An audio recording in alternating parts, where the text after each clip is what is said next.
Saya tuh paling senang kalau lihat Habib Umar, paling senang. Paling Habib Umar itu kalau saya ngaji sifat-sifat akhlak Nabi, ya, itu saya paling pas melihatnya. Susah saya ungkapkan itu. Jadi kalau saya lihat Habib Umar senyum itu, saya tuh kayak ngerasa lagi ngaji gitu ya, tentang bagaimana senyumnya Nabi dan sebagainya. Itu, jadi kita tuh melihatnya juga senang, nyaman. Nggak percaya silahkan Bu, belajar tentang senyumnya Nabi. Assalamualaikum ayyuhan nabiy wa rahmatullahi wa barakatuh. Orang yang dicintai disebut dengan mahbub. Mahbubun. Ya, orang yang mencintai disebut dengan muhibbun. Kalau kita ingin satukan keduanya, mencintai dan dicintai, maka kalimatnya berubah menjadi habibun. Habib, orang yang dicintai. Ya, orang yang sekaligus mencintai.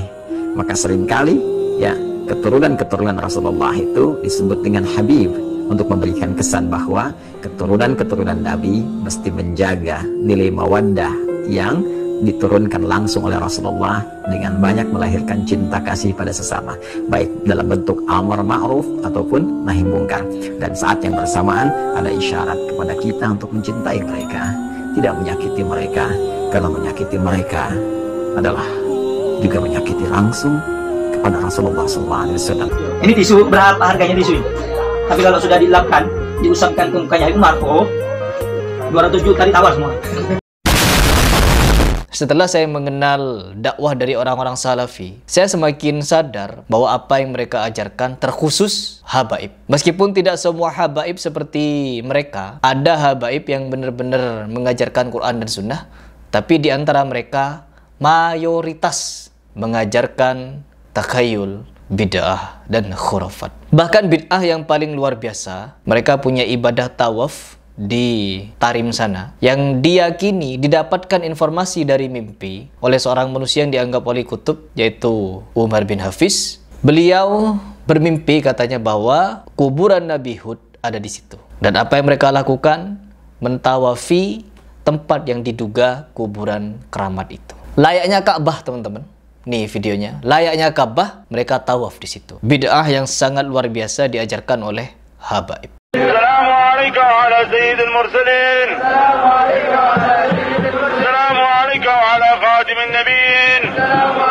Balik kepada tu, mari kepada kaum ulama. Balik pada Yaman tu. Di Yaman ni ada orang pergi mengaji zaman dua. Kalau di Sana'a tu bagus, dia mengaji mengikut sunnah. Ikut Quran, sunnah Nabi SAW. Tapi yang mengaji di Hadraul Maut tu, ada yang hulu melampau sampai pergi buat haji di kubur Nabi Hud, tawaf. Ni di Kedah ni depa jemput mai dah Tok Syekh dia. Macam mana dia orang tahu bahawa kubur Nabi Allah tu ada di Hadramaut, di wadi sekian-sekian? Macam mana dia orang tahu? Bila kita cek-cek, rupa-rupanya tahu melalui mimpi seorang habib. Ini isu dia. Perkara takhayul. Ketika kita membicarakan takhayul mereka, takhayul dan khurafat ini, ketika para habaib ini masuk ke Indonesia, apa yang mereka lakukan? Semakin menjadi-jadi mengajarkan khurafat dengan berkedok karomah. Jadi memang dengan berbekal takhayul, bid'ah dan khurafat yang mereka ajarkan di bumi Indonesia ini menyebabkan berbagai macam kerusakan akidah, mental, beserta ritual-ritual ibadah yang tidak pernah diajarkan oleh Nabi Muhammad SAW semakin marak di Indonesia. Mohon maaf kepada seluruh habaib yang ada di Indonesia, karena memang mayoritas di antara kalian mengajarkan hal-hal seperti ini. Habib yang satu menyatakan karomah si fulan bisa begini begitu. Semuanya bertujuan kepada satu hal, bermuara kepada satu hal, yaitu pengagungan nasab kalian yang selalu kalian gembar-gemborkan bahwa tersambung kepada Nabi Muhammad SAW.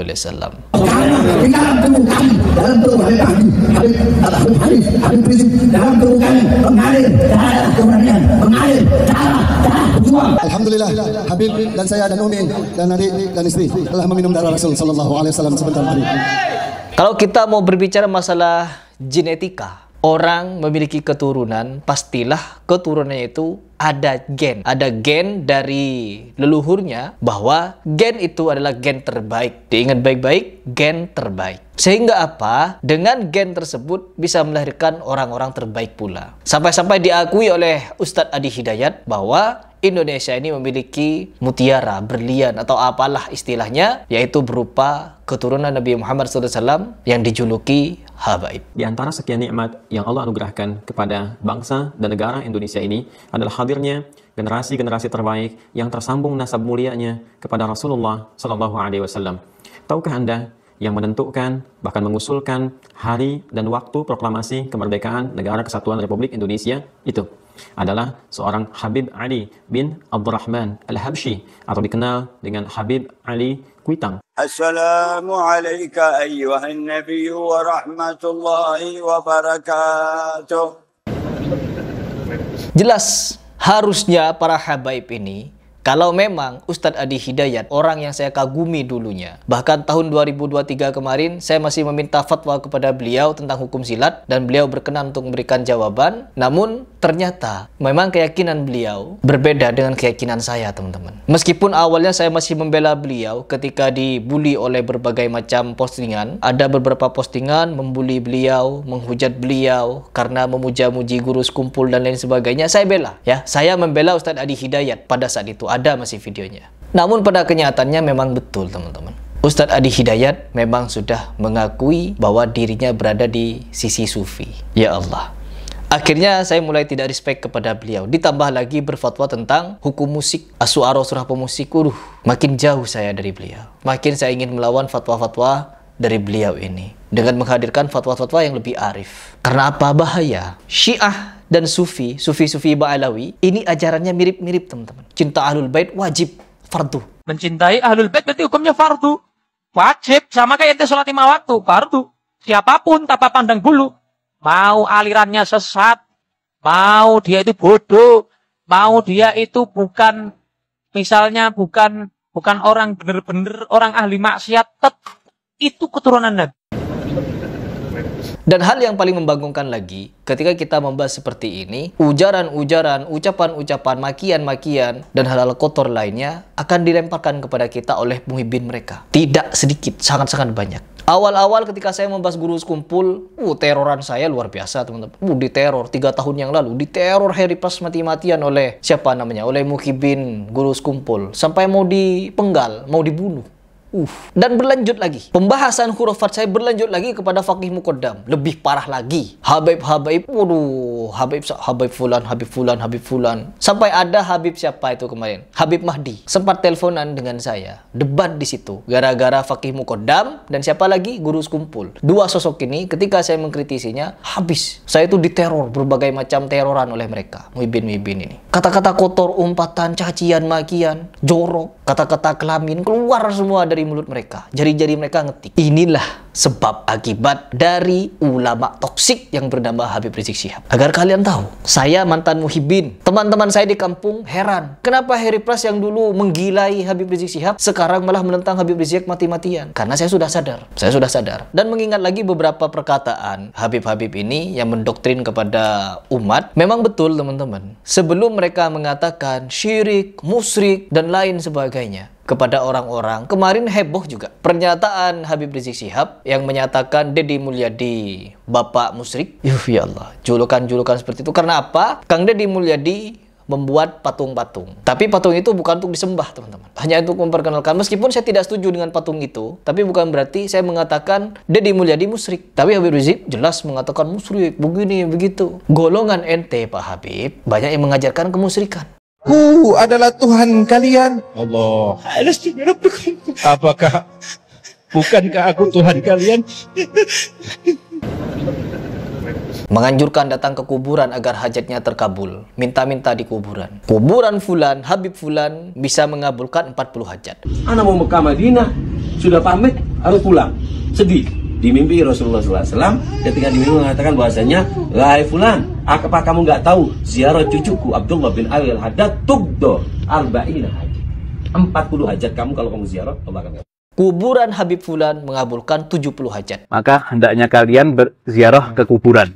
Dan kuburan kami itu semua bisa menyelesaikan segala permasalahan. Jadi Rasulullah menyampaikan, apakah engkau nggak tahu bahwa ziarah ke makam anakku Abdullah bin Ali al-Haddad ini bisa mengabulkan 70 hajat.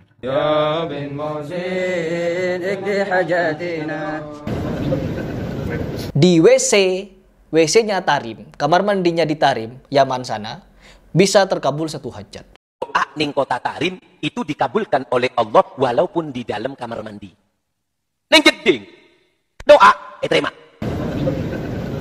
Semua hajat-hajat kalian datang ke Tarim, terkabul semuanya. Pengen kaya, pengen punya mobil Alphard, pengen punya pesawat jet, pengen punya lahan 1 hektar, pengen apa kalian? Datang ke Tarim, pulang-pulang kaya raya kalian. Tak ada masalah bagi habaib. Bagi kalian yang fasik, yang tidak mau beribadah, tidak mau tekun beragama, mau banyak maksiat, mau apapun, mau ngapain saja kalian, lakukan banyak dosa, terserah kalian mau dosa apapun, cukup berikan makan kacang kepada habaib, jagung rebus, atau apapun berikan kepada habaib, mati kalian dijamin surga sama habib. Dikasih tiket. Ngeliat tuh jenazah tuh, pengen dibungkus, pengen ditutup kain kafannya. Beliau ambil kertas kecil, kotak. Kertas kotak kecil, beliau tulis. Ada yang ditulis sama beliau, ditaruh di bawah kepalanya si jenazah. Deh, tutup. Sebelum ditutup, habis beliau tulis, ditaruh tuh kertas, beliau bilang, "Man, gue tahu, lo ibadahnya berantakan. Tapi lo cinta sama dzurriyyat Nabi Muhammad, ikhlas dari dalam hati. Nanti, kalau malaikat munkar nakir datang nanya pertanyaan kubur, jangan lo jawab, man. Lo kasih surat dari gue, lo masuk surga tanpa hisab." Bahkan ketika kalian mati, ditanya sama mungkar nakir, jawaban kalian Habib Fulan bin Fulan. Ini saudaranya ditanya sama malaikat, "Man rabbuka?" Apa jawabannya? "Habib Abdullah Al-Haddad." Waduh, Tuhannya ditanya sampai Tuhanmu Habib Abdullah Haddad ini orang. Jadi Tuhan kalian sudah bukan Allah, tapi Habib. Bahkan jelas ada pernyataan bahwa Habib ini sudah jadi Tuhan. Habib Tuhan kalian. Ada pernyataannya. Nanti kita akan bahas lebih jelas tentang hal itu. Jadi tetap kita harus menentang teman-teman ajaran-ajaran dari habaib ini yang banyak menyelisihi ajaran Nabi Muhammad SAW. Mereka ini bukan mengajarkan apa yang diajarkan oleh Nabi Muhammad SAW, tidak. Mereka merusak, ya. Oknum-oknum mereka, kebanyakan oknum-oknumnya ini merusak ajaran Nabi Muhammad SAW. Apa kata Ustadz Firanda kemarin? Diperintahkan oleh Nabi Muhammad SAW untuk tidak menulis di atas kuburan, mereka menulis. Tidak meninggikan kuburan, mereka meninggikan. Tidak begini, semuanya ditentang sama mereka. Larangan untuk beribadah di kuburan, ibadah mereka di kuburan. Sampai igdi hajatina. Mereka ini oknum-oknumnya, saya masih menyebut oknum karena ada beberapa habaib yang masih lurus. Saya menyebut oknum mayoritas habib ini merusak ajaran Islam. Dipikir tuh baik-baik.